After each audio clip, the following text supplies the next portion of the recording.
upon the nomination of Kalpana Kotagal to be member of the Equal Employment Opportunity Commission. I will have an opening statement followed by Senator Braun, who is sitting in today for a ranking member Burr, and then Senator Brown will introduce our witness. After the nominee gives her testimony, senators will each have 5 minutes for a round of questions. And while we are unable to have this hearing fully open to the public or media for in-person attendance, live video again is available on our committee website at help.senate.gov. And if anyone needs accommodations, including closed captioning, you can reach out to the committee or the Office of Congressional Accessibility Services. We received Ms. Kotagal's formal nomination on April 5th. Her Office of Government Ethics paperwork on April 15th, and her committee paperwork on April 14th. Ms. Kotagal, I am pleased to welcome you and all of your family here today.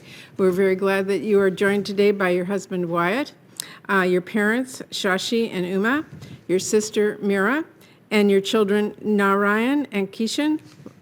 Very, very nice to see all of you today. Thank you for coming.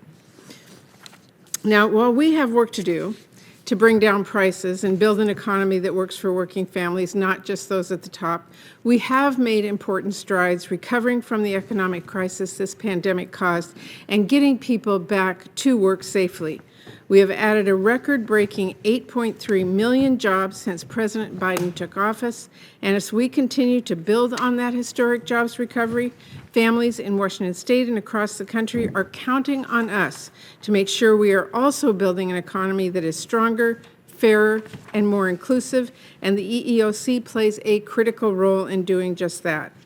The EEOC protects the rights of workers, who are the backbone of our economy, and enforces our nation's workplace discrimination and harassment laws. It holds employers accountable when they discriminate against workers or allow harassment to fester in the workplace. Workers deserve an EEOC that is ready to take on big challenges before it, from long-standing issues like making sure women get the equal pay they deserve, combating workplace sexual harassment, and ensuring all workers, including LGBTQ workers, workers with disabilities, pregnant workers, and workers of color, are treated with dignity and respect in the workplace. To other issues the pandemic has put a harsh spotlight on, like the need to do more to protect workers of Asian descent from discrimination and harassment, which is unfortunately on the rise. Bottom line, the EEOC needs strong, experienced leaders who have proven they know what it takes to protect workers' rights and ensure companies follow our laws.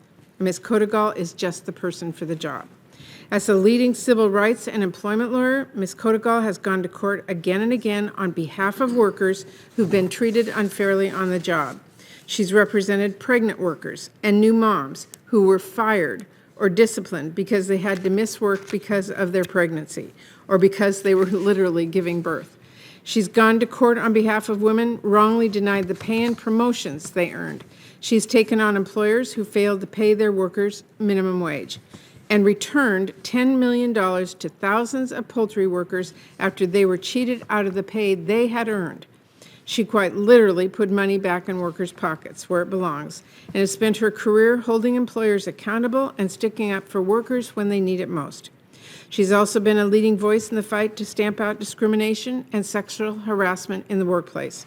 At every turn in her career, Ms. Kotagal has been a champion for workers denied the pay, dignity, and respect that are their right, and I have no doubt that as a member of the EEOC, she will continue fighting to create better, fairer workplaces and an economy that works for everyone. I'm pleased President Biden has sent a nominee who is so clearly qualified and committed to fairly enforcing our laws and protecting workers' rights.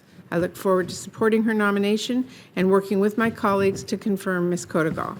Because with so much at stake for working families across the country, we need people like Ms. Kotagal on the EEOC to do the important work of closing the gender pay gap and ending other pay inequities, stamping out workplace harassment and discrimination, and protecting workers' rights.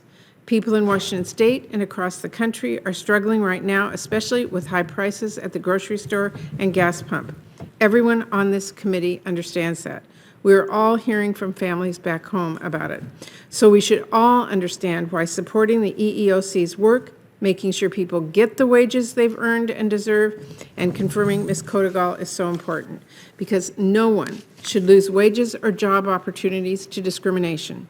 No one should have to put up with harassment at work just so they can put food on their table. So I hope everyone on this committee will join me in supporting Ms. Kotagal and getting her confirmed to the EEOC without delay.